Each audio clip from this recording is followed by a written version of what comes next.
Why is it all worth it?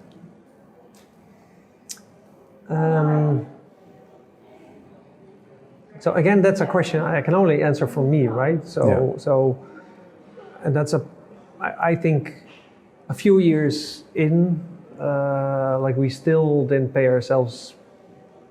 I think like for the first 5 years we paid ourselves like 500 euros a month, like the minimum we could, because we were just building the company, that was just it. And I did do other jobs to be able to afford to do this, and that felt like an investment. But you could also say it was just a very expensive hobby, right? That we had, and I think I sometimes it's rare, but sometimes you'll meet someone, and you can just feel that they chose this startup because they thought there was going to be a lot of money in it. So they have this concept of like, oh, I saw an opportunity to make a lot of money, so I'm going to do this. And I honestly think that me and my co-founder, we did think that this was a business that could generate money. But first and foremost, we were really interested in playing a role in this, right? And we thought, this is such a great industry to work with. This is like a life-changing event for everybody on Earth. And not only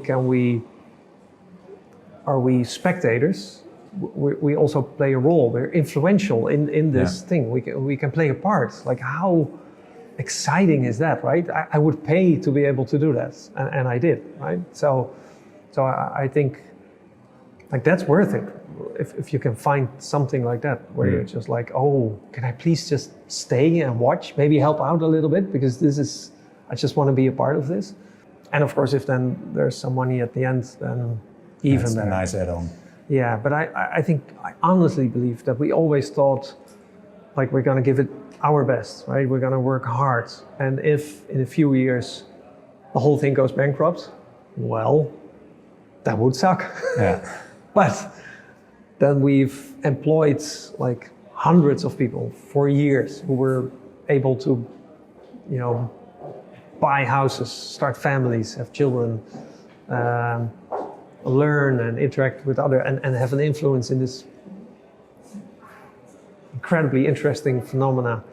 And then we're left with nothing. Well, at least, we've had a great experience. And then I'm sure we'll be fine. Even if the whole thing crashes and burns, I think we'll find a job somewhere, right? So, yeah. And I think you need that. I think if you're going to start a company and you're only in it for the money, you're not going to last that long. I spent 40 years working on that. That's probably like the most functional years of my life I spent doing this. So if this would have been a shitty job, but I would have been in it just for the money, then you're really poor, right? You're wasting your life in a way. Yeah, totally.